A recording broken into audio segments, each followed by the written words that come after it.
requesting radio stations and Kenosha News.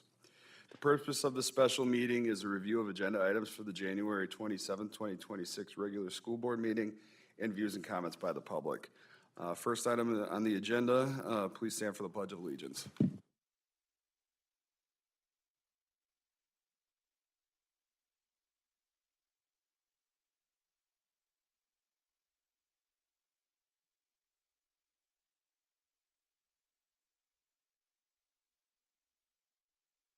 All right, roll call members. Denise? Ms. Adams? Mr. Bryan? Here. Mrs. Landry? Here. Mr. Tierney? Go Bears. Ms. Stevens? Mr. Price? Here. Mrs. Mutter? Thank you. All right, review of agenda items for the January 27th regular board meeting. The first item on the agenda is item A, adoption of instructional materials for kindergarten through fifth grade mathematics. Dr. Weiss? Yep, thank you.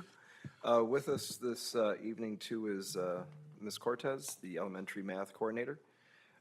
Just an update we have, you can notice in your summary on page 7, the third paragraph captures what was the data that was requested at the meeting on December 9th and kind of gives a history of our, since October, of the discussions that have occurred around the kindergarten through fifth grade math program. So that data will be ready for the January 27th board meeting. And Ms. Cortez, I don't know if you have anything else to add to it or. I would just add, just to kind of detail what the academic committee questions were about. There is an ask for Wisconsin Forward data, elementary staff exit feedback data, middle school math course enrollment trends, an implementation plan that includes professional learning and also parent engagement opportunities. So at the January 27th, that additional information that was requested is going to be presented, and then we will seek board approval for the adoption of the instructional materials for K-5 math. Do any of the board members have questions at this time? I suppose we'll have plenty of questions to ask at the end of the month. Thank you. We'll move on to the next agenda item, which is other post-employment benefits update. Yep. So we do have a presentation to share with you on this.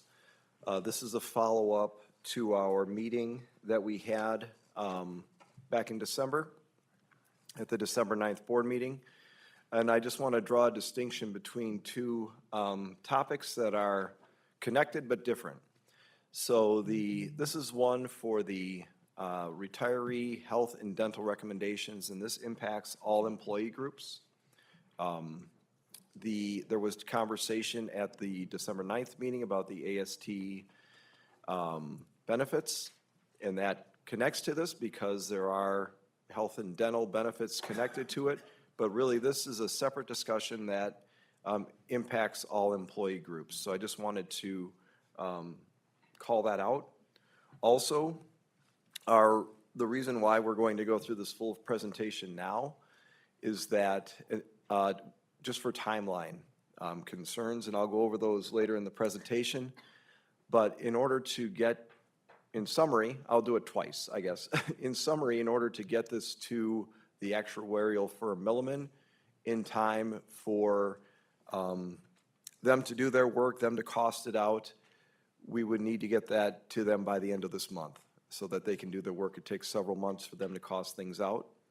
What the board will be asked to do on January 7th is not to approve any changes to the benefits or the package, simply to say, this is what we want you to move forward and have costed out. So we're going to go over what we've put together and what will be presented for that. And again, this is not approval, and it won't be approval at the January 27th meeting other than move forward and get costs for these.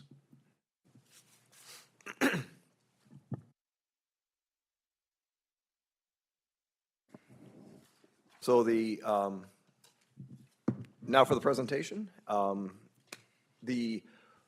What was presented at the December 9th meeting were three scenarios. The board vote was to keep the current structure as far as what the benefits are, but make adjustments to eligibility and contribution requirements to go into effect on July 1st of 2026. So I'll talk a little bit about our current coverages. So this is a matrix of what current KUSD employees have. I think you've probably seen this before, but I'll go over it quickly. On the far left, you'll see the employee categories, so ASTs, ESPs, carpenters, painters, servers, et cetera. It gives a minimum age then for requirement. So the earliest you could draw or be eligible for retiree benefits through the district, ASTs are 55 with 15 years of service, teachers are 55 with 15 years of service, or 62 with 15 years of service, and I'll talk a little bit about the difference between the two. Service 55. So you'll see there's kind of two main minimum required ages, age 55 and age 57. All of them have a minimum of 15 years, and that 15 years is 15 continuous years. So you can't be here for 10 years, leave, come back, and get 5 more, and then expect to draw benefits on the district. You have to be here continuously 15 years right up until the day of retirement. The premium rate you've seen before, it's 12%, 0, 12%, or 10%, depending on your employee group. The outliers you can see are ESPs at a 0% contribution rate, and then today the interpreters pay for the full cost of their retiree benefits. And then the last column is coverage level. So it talks about what the employee is entitled to at the time of retirement. So for ASTs, they're allowed to take single, employee, child, spouse, or family. Prior to adding the 4 categories, excuse me, it used just to be single and family. Everybody else then, at the time of retirement, they're allowed to elect single coverage, but they also always have the ability to buy up coverage. So what that means is they'll have single coverage, the district contributes a percentage of that. So let's say, for example, if coverage is $100 for single coverage, right? The retired employee pays $12, the district pays the difference, and 82. So you take that $82, oh, I'm sorry, go ahead. Yeah.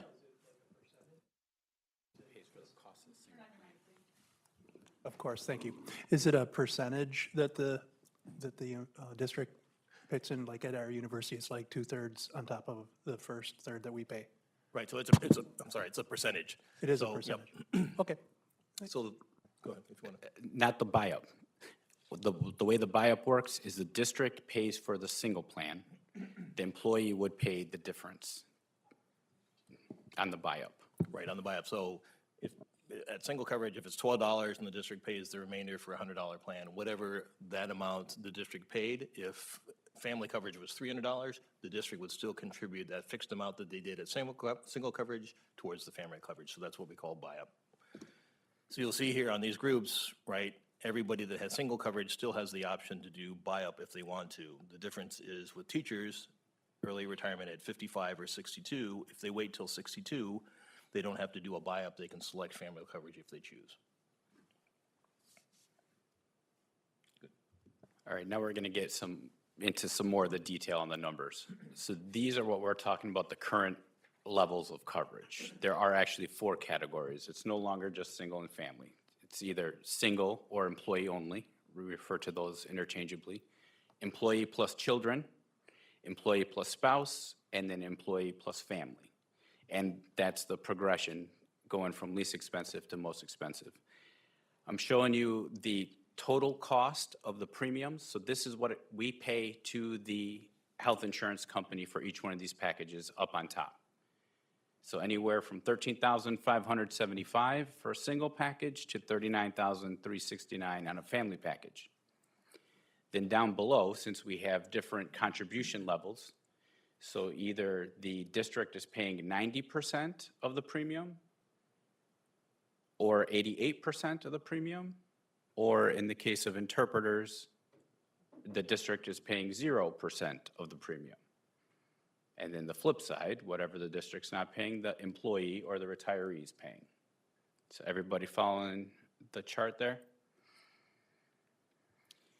Here's some counts as of the 14th of January. So we take a snapshot from HR and give you some numbers of the group that the employees retired under and what packages they currently have selected. So you can see the distribution there. We have 265 total retirees with the health insurance package right now. 25 of them are ASTs, and you can see the breakdown. 182 teachers, 27 are ESPs at assistants, 10 in the clerical secretary group, 1 from the carpenters and painters, and 20 from the service group. And you can see the distribution where they lie. Something to note on here is if you look at the AST column, even though you can take, or you can get covered, the district paid whatever you retire under, it's not automatic. You have to have that level of coverage at the time of your retirement, and then that's what the district current coverage would be.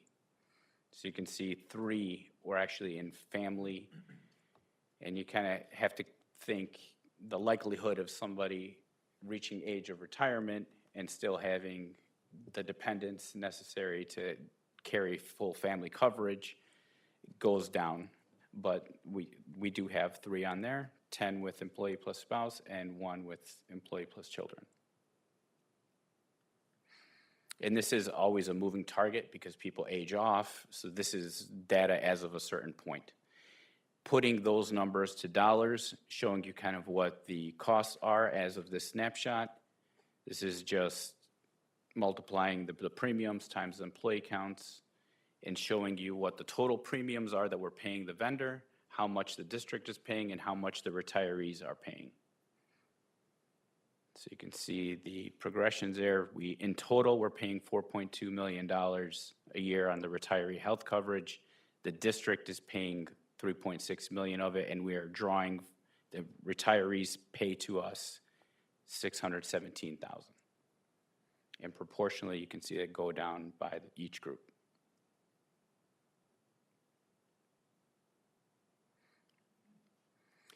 So now we get to what are the proposed scenarios that we would be recommending moving forward and to have permission to have the engagement with Milliman, the actuarial firm, to actually cost out. So this is what we're going to refer to as version 1. We would be proposing to change the minimum age requirement, make that even to 55 for everyone. Years of service stays the same, 15 continuous years of service. Premium contribution rate for the retiree, even that out to 12% across the board. And then the coverage level would also be single for everyone with the option to buy up. So that's one option that we could have Milliman cost out.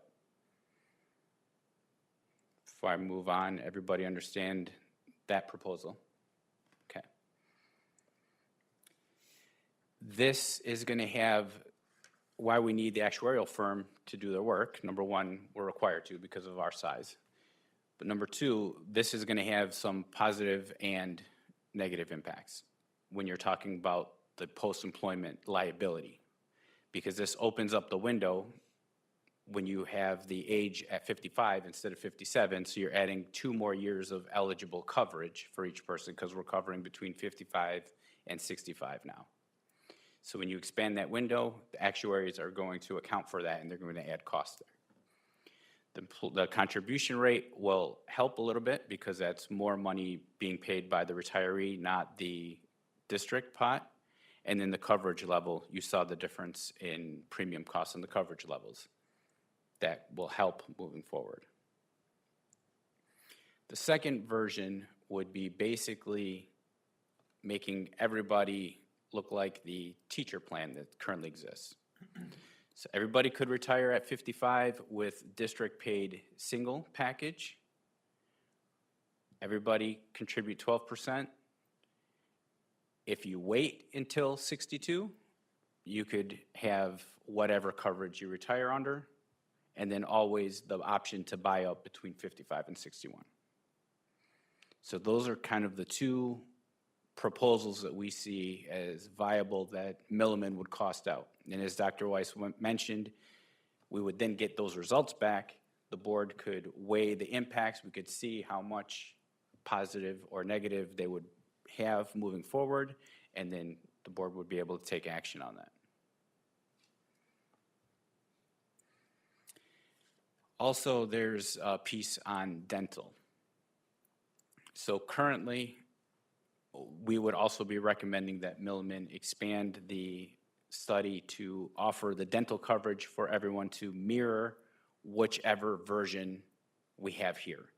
So your dental coverage would be the same as what's being offered for the medical.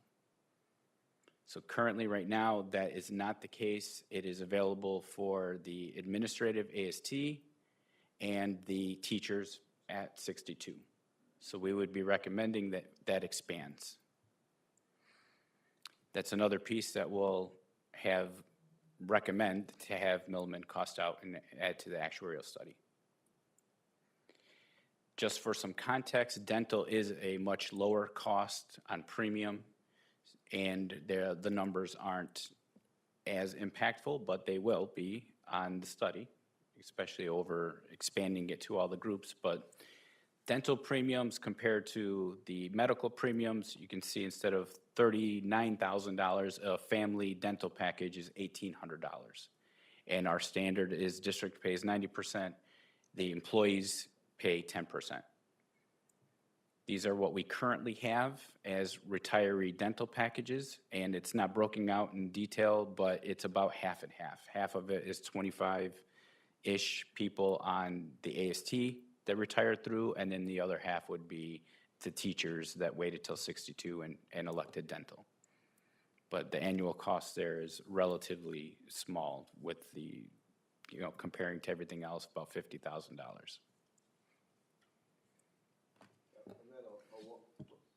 Along with those recommendations, those two versions, is the recommendation that we grandfather this to new hires as of July 1st of 2026. Many of our employees and many of our employee groups, as you'll see in a moment, view these retirement benefits as part of their total compensation package. And benefits and plans were made based on that. Making changes to that would create workforce risks for the district. I'd be afraid that we'd lose people. So for these reasons, I am recommending that we grandfather the provisions, and what was presented, we cost that out with an effective date for new hires of July 1st of 2026. So if you think about grandfathering, if you remember back to that first chart where we talked about the age categories, 55, 57, remember, and there was the different contributions rates, so they were 12%, 10%, and 100%. We wanted to make sure that we captured when we grandfathered. Grandfathering really means, right, we want that process not to change, everything going forward after 7-1 to be adjusted for whatever version you want to pick. But there are a few things that we wanted to call out. ESPs, their contribution would still stay at 100%, 0% if they were grandfathered. ASPs at 10%. Teachers, the option for buying up for including family would still happen at 62. We didn't spell out all the different categories, but there's the carpenters and the service. All that would, in a sense, be what the current plan is now, with the exception of interpreters. So interpreters right now pay 100% of their coverage. The district pays nothing. So we said, we really should adjust that so that we would require that they would pay 12% under that grandfathered if it was approved under grandfathering, and then the district would pay the difference. The thing I want to point out, though, when we talk about grandfathering, we're not saying that the contribution rate freezes. So just because today, right, the district has said that ASPs pay 10% and, ESPs pay 0, that doesn't mean that if there was a change to the grandfather plan going forward, so next year if rates increase, these rates could change. The provisions are the same, meaning you would still get family coverage at 62, or if you're an AST, you would get family coverage when you retired. It's the contributions rates that could change based on the financial needs of the district. In other words, the board always has the authority to make future actions. So should the board or any other board make another action, this doesn't lock it in stone. I'll go with questions from the board first. So if we were to decide to say, take and make everybody at teachers, you're not gonna grandfather in the groups that are getting more now, right? Like, that would make no sense. Like, if facilities would be able to retire younger, they're not gonna get grandfathered in to have to retire older. No, I So you're believe just that talking about pretty everybody much would the be, AST grant. The people right. that would lose benefits would be grandfathered in, anybody else would. right, so, correct. And if, I think we had a slide on that back a bit that showed with the red hash marks. Yeah, no. Yeah, But we're you get what not, I'm asking? Like, yeah, like we're some not people looking- would get better benefits. They wouldn't be grandfathered into worse benefits. correct. The one, well, it could be if you go back, and I want to call this out. Could you go back to that chart real quick? Yep, that one right there. So if you, let's just take ESPs. Yeah. So right now, if you're an ESP and you retire at age 57, you can have single coverage and pay 0% for that. If we were to change this without grandfathering of them in, they would then lose that, they would go up to 12% of a payment as opposed to the zero. So that's why we're trying to lock people in and grandfather them so they didn't, so there was no change until, so what they were hired in at, it didn't change. I get what you're saying, but Yep. the other groups, it's the opposite. Like ASPs, they could retire earlier and they Yep. would have to pay a little bit more. But would they still get to retire earlier if we grandfathered them? You get what I'm saying? Like, Oh, I see what you're saying. some Could they people re- it would benefit to grandfather in, other people would kind of not benefit them to grandfather Right. in. Go ahead, That's Ken. kind of what I'm asking. Yeah, I mean, the grandfathering benefit would be the difference that it is today, where teachers would have to wait to 62 to get the family option, because they're, I don't want to say locked, but they're grandfathered into the current plan that's in place right now. So nothing would change. So, you know, to your point, harming or not, depending on what category you're in today, you may be harmed, you may not be harmed. For a teacher, you'd have to wait, under the current plan, if you were grandfathered in, you'd have to wait till 62 to get the family option without the buy-up. That's if you decide to grandfather. If you decide to go with version 1 or version 2, that all changes then. And so, yeah, and so in some senses, and depending on the version, it's more, quote, beneficial because everybody is the same age, everybody's single, and everybody has to do the buy-up if they want to get family. It's just, I know like facilities right now can't get family coverage at all. If we were to give them family coverage. to Facilities can grandfather them get- in, You have two separate decisions to make, though. Adopting what the rules are, 7.1, moving forward, you're deciding between version 1, version 2, or keeping it the way it is. But then you also have a decision, if you move to version 1 or version 2, you have to decide on the grandfathering piece. So you've got two kind of mental ideas to tackle. But to your point, Mr. Tierney, it's like with the grandfathering on this slide, this is meant to represent what HR is saying is there's certain pieces that you don't want a grandfather that are less beneficial to the employee. So you don't want a grandfather interpreters in at paying 100% contribution. So this is asking to make an adjustment to the current rule before you apply the grandfather. If I can piggyback on that and ask what I think is hopefully the opposite question, so I can try to make sense of this.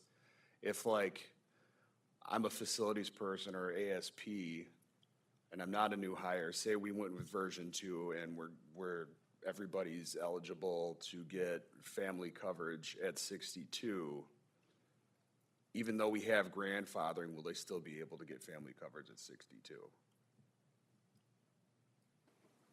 I see what you're saying. So That's what I wanna in the new world, Yeah. yeah, That's what I'm, like, we want to grandfather them if they're gonna, their benefits are getting that would cut, only but- become an issue if they try to retire before July 1. Because Okay. starting July 1, the new rules apply. Okay, okay. So that makes me feel better. Yeah. And if they were to leave and come back, then they would be under the new rules. Right, okay. And then the second question, is there a possibility where we could look at a scenario that keeps the ESP contribution at 0%? Because I think we all know what the issue was, or the rationale why we kept it at 0 for as long as we have, given the rate of pay and issues around retention. I would agree with that.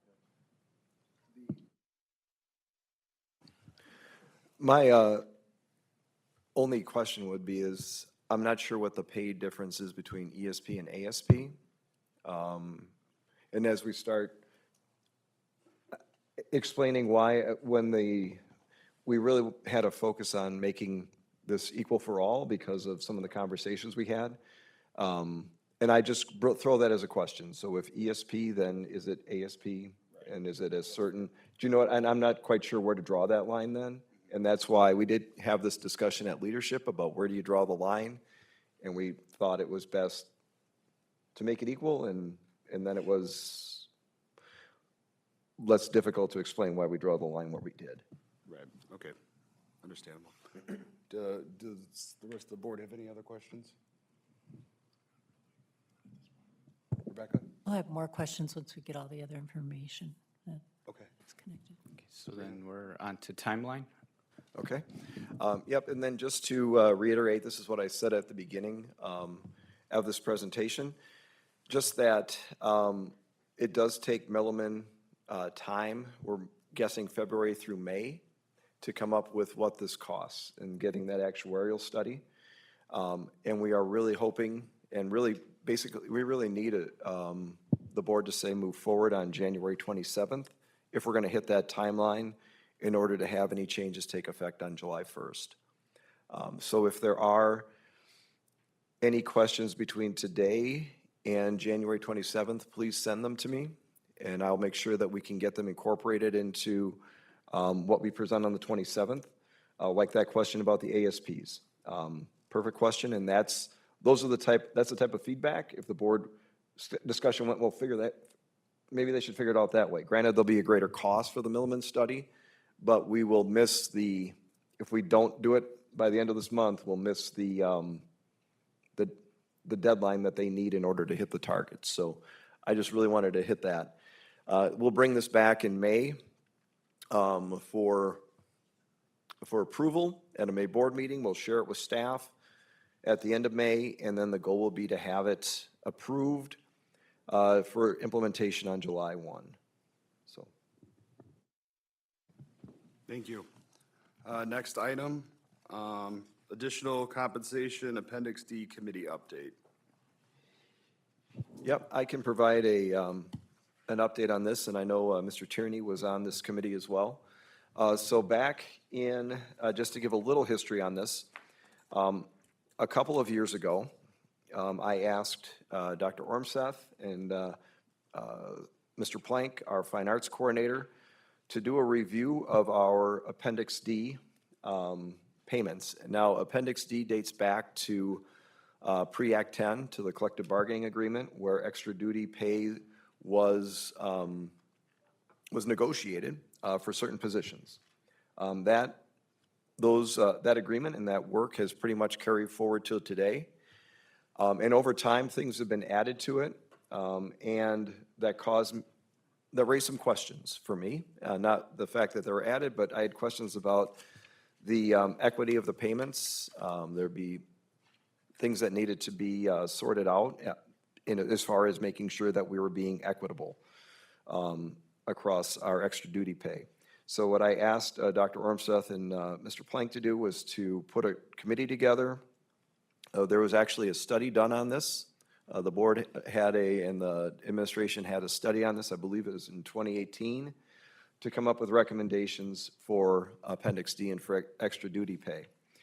So at the upcoming meeting on January 27th, they'll be present to present their recommendations as far as what should happen, and some of it, they're included in your packet on pages 12 and 13, as far as creating a process for hiring, creating an evaluation system for these jobs, for these duties, having a transparent process for creating new positions, and to make a board policy or formalize a procedure on how new positions should be added. I want to be clear that when I asked, several years ago when I asked that this committee be formed, I didn't ask it, I told them that I'm not looking to end it, I'm not looking to cut any money that's being put into that Appendix D work. We need to change it to extra duty pay, we'll work on that. But rather, I wanted to make sure that it was being distributed equitably, and that we didn't have work being done at the high school for compensation that wasn't being done at the elementary school for compensation. So they have their recommendations, and they'll be coming forward at the end of the month to present their recommendations on how to implement for the spring. Questions? All right, next item is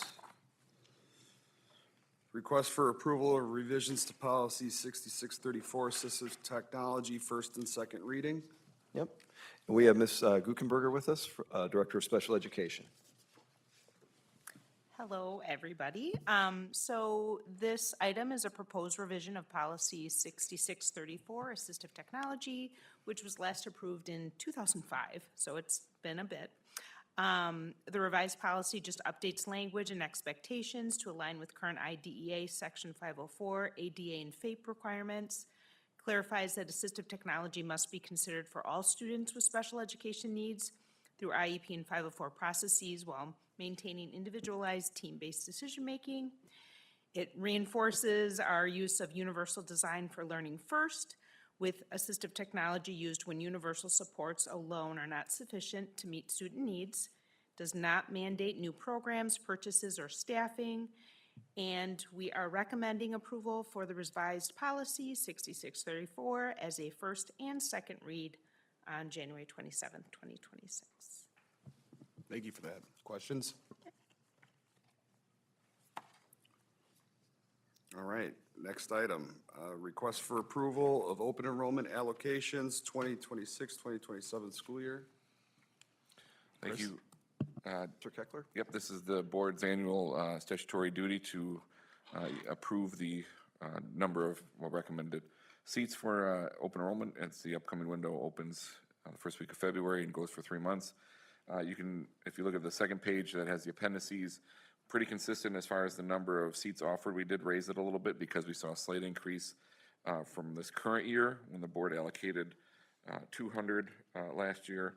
And we saw a slight increase, or a healthy increase from what had been in the 50s to about 73 last year. So you have the students that are approved through a process coming into the district. Still, it's at about averaging about 30% over the last few years.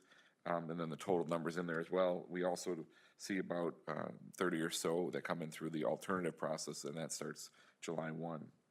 So we kept the number the same. You can see that the outlier grade levels are kindergarten, 6th grade, and 9th grade. But we're, again, hoping to draw on more students as we have experiencing with the declining enrollment, mainly due to the birth rate, to utilize some available seats for efficiency with schools, so. Questions? Tough crowd tonight. Next item, date change for November, December 2026 regular school board meeting dates. Yep, back in April, the board approved holding regular school board meetings on the fourth Tuesday of every month.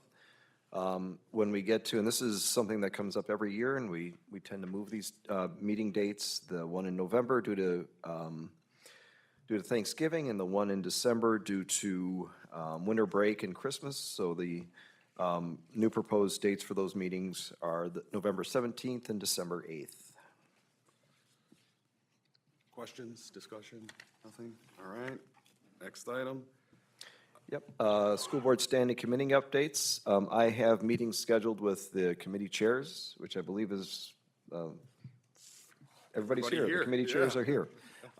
Just to go over our new committee structure and discuss a new way to report out the work of the committee at the regular board meeting, to close the loop on some of the work that's being done at the committee, and then the regular board meeting. So we have meetings coming up, I think, this week and next, and maybe tomorrow, I can't remember.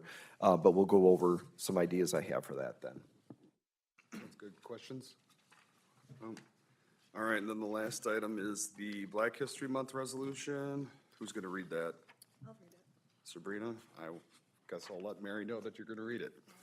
All right, so then the next item on the agenda is views and comments by the public.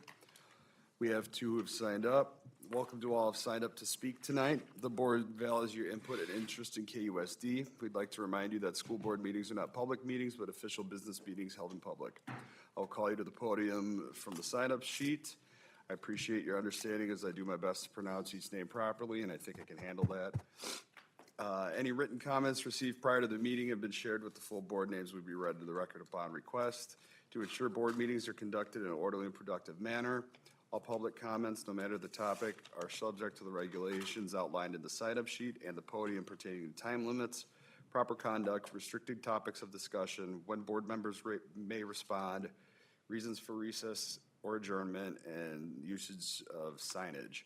Each speaker will have 3 minutes, and this portion of our meeting will conclude after 45 minutes, but we only got 2 people, so When you arrive at the microphone, please state your full name for the public record, and our board secretary, Denise Ewing, will keep the time.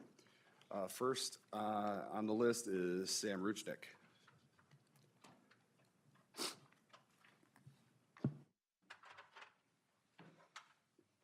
She'll just tell you when the time's up. So the lights are working. Cool. Or are you going to tell me when to? Cool. Good evening, friends and neighbors.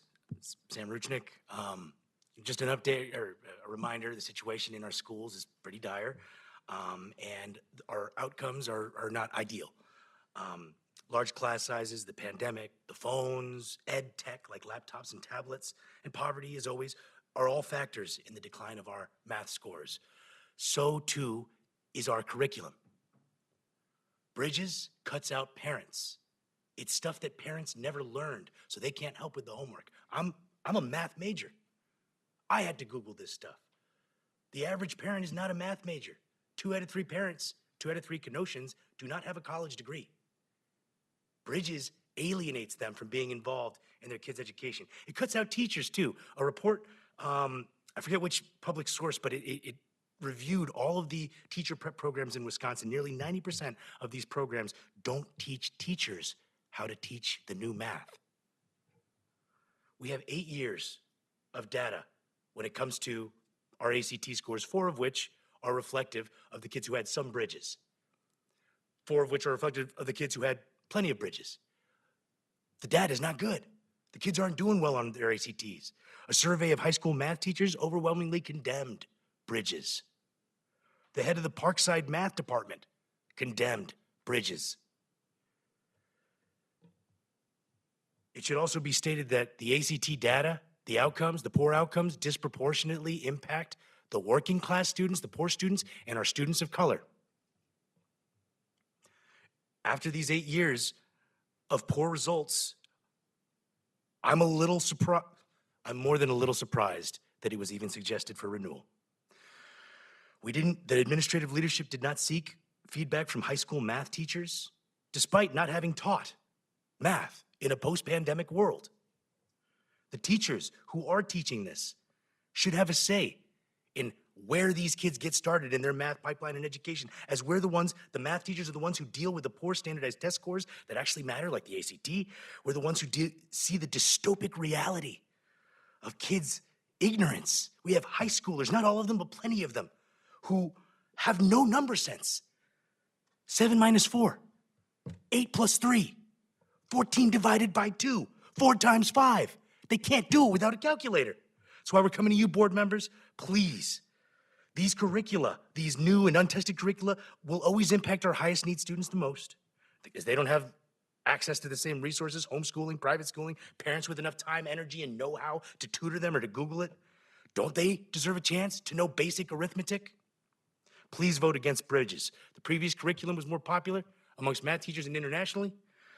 But even if you don't do that, if you build an in-house one or find another one, just please vote against Bridges. Thank you. Thanks, Sam. Next, we have Wes Kutzke.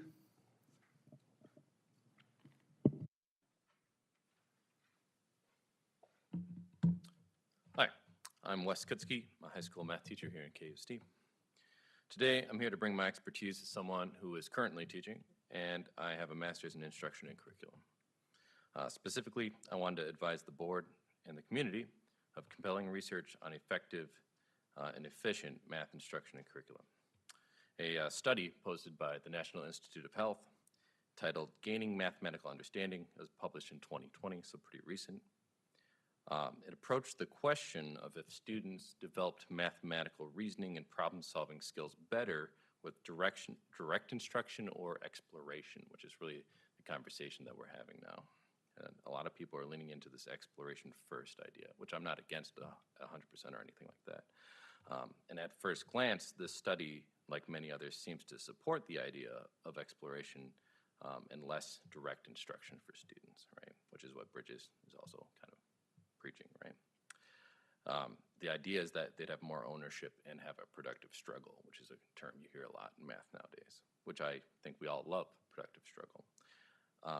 The issue is that students only or this is only good, and this is what the study says, it's only really useful for students who are cognitively proficient. That means they already have number sense, they already have good mathematical foundations. And so that means those kids who don't have that are left out. It's not really efficient for them.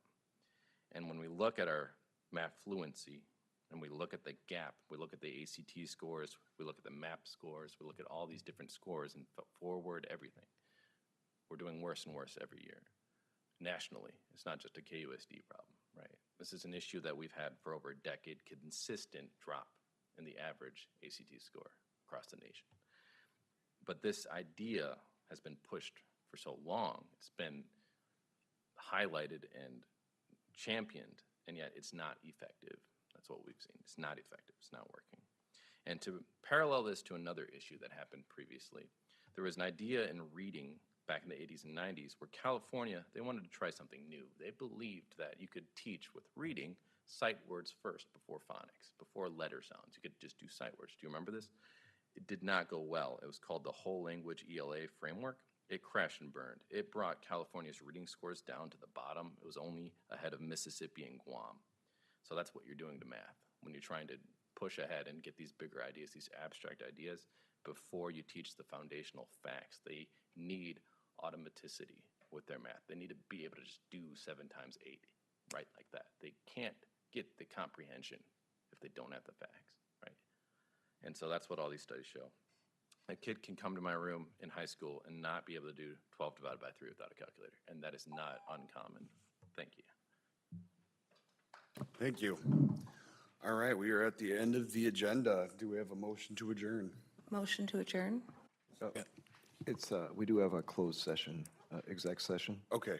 so it'd be, Motion to go to closed session? I we believe have so, if to- you want to Second. take it. We have to get up and go. Maybe, do we adjourn from here and then Yeah, open we- it and closed? We do need to adjourn this meeting, and Sorry. then we will return. I'm sorry. All right, so we got a motion and a second. All those in favor? Aye. Aye. We are adjourned.